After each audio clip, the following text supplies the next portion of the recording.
欢迎来到明星新闻中国渠道，点击订阅频道，不要错过当天最热门的新闻。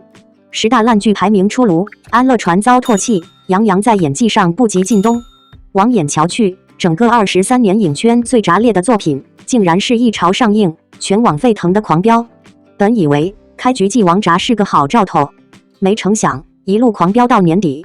除了《三体》《漫长的季节》2部佳作，前者打开科幻剧新大门，后者将国产剧评分拉高到9.4分。自从过后暑期爆冷，下半年流水一样上映的古偶、都市、家庭伦理剧，没一个口碑，实力双在线。是时代变了，观众眼光变高，还是国剧终究成了套模板？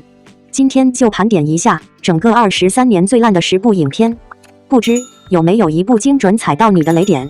第10名，安乐传，双顶流坐镇，外加 S 加级上亿大制作，这俨然是一部大爆款预定。可惜造型不过关，质感也差到离谱，剧情更是小品式递进，就连配音也采用了网红配置，相当不贴脸。一向美到网友心巴上的热巴，也成了女版油王。前期是没事就撩男的霸道女侠，叫完小公子，紧跟着壁咚生往龚俊怀里钻。后期感情戏份渐入佳境，嘟嘴、撒娇、摇头晃脑、媚眼，怎么有怎么来。极少数展示女子当自强桥段，也难逃翻车。例如骑马入军营，却没半分英姿飒爽，笑得像个芳心泛滥的怀春小女孩。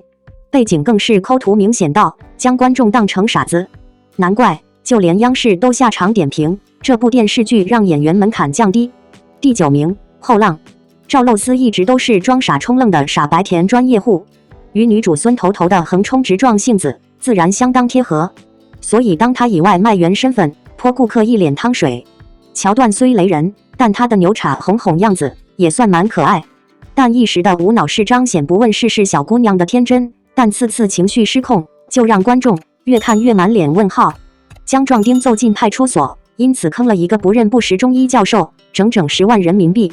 被对方从派出所赎出来后，竟浑然忘记还钱这一茬，还理所应当的在人家医馆拿着白领工资学中医传承。这部剧的初心的是好的，宣扬中医风貌，但被女主无厘头性子一搅和，就成了赵露思发癫记录。没有烟火气，脱离群众就无法引起共情，难怪成了一部烂片。第8名，虫子，本以为是杨超越的封神古偶作，毕竟满分5官，满满胶原蛋白的灵气，本可以和赵丽颖的花千骨媲美，可惜被瞪眼是拉胯演技拖了后腿，天真无邪，其实是乞丐上街吧。第7名，打开生活的正确方式，这是一部连黄渤都拯救不了的都是烂片，连看3集就已经令人如坐针毡。明着是中产阶级家庭写照，但编剧完全没尝过人间冷暖，小人物竟能住千万大平层。当旧爱重逢后，海归女神不顾廉耻，倒追中年油腻发福有妇之夫，关键还是两女争一男。黄渤也不缺钱啊，难不成是想借这部剧体会一下人生赢家的滋味？第6名，欢乐颂3、4，一听他要回归，不少老粉都欢快到直蹦高。可惜希望越大失望越大，好好的现象级好剧，终于在资本天马行空的 YY 下成了国产烂剧。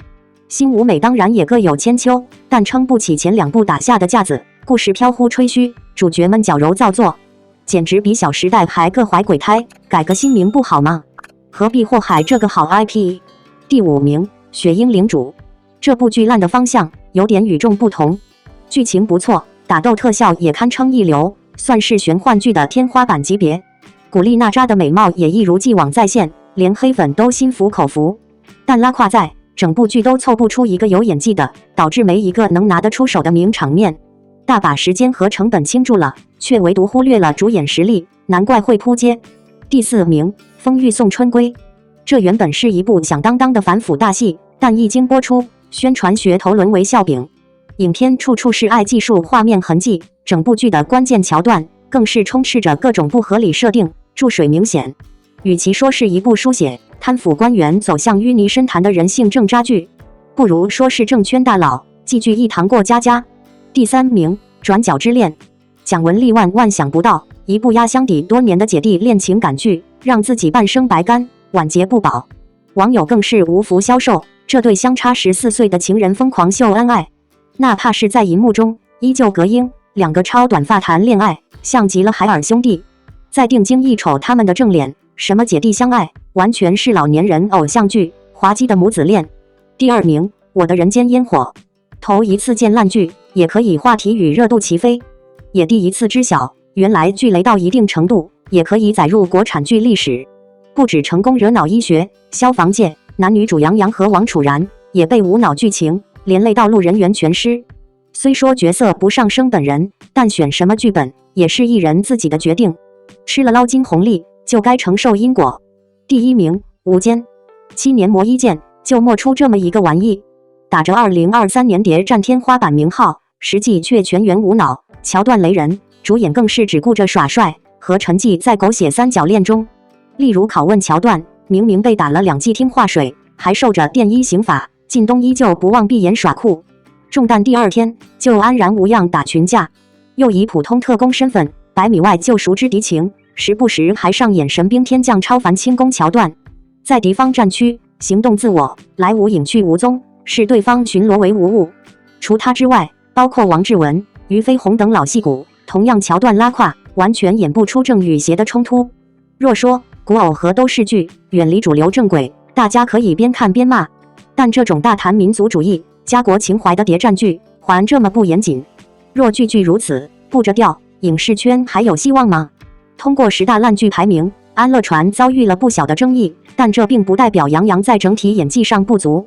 每个演员都有成功和失败的作品，而这次的排名更多是对于剧情和创作的评价，而非个别演员的表现。在娱乐圈里，成功和失败往往是相对的，每一位演员都在不断努力和成长的过程中。对于杨洋来说，此次经历可能是一个契机，让他更加深刻地审视自己的表演方式，并在未来的作品中有所突破。靳东的出色表现当然值得赞扬，但每位演员都有自己的独特之处，而成功不仅仅是取决于一部作品。亲爱的观众朋友，娱乐圈变幻莫测，每位演员都在不同的作品中展现出自己的风采。安乐传虽然在排名上受到争议，但我们依然希望大家能够客观看待每位演员的努力和付出。艺术是多元的，成功需要时间和经验的积累，让我们共同期待杨洋和靳东在未来的演艺生涯中都能有更多的精彩表现。感谢大家一直以来的支持与陪伴，感谢您观看视频。如果您觉得本时事通讯有用，请不要忘记点赞、评论和订阅。祝您生活愉快，充满活力。再见。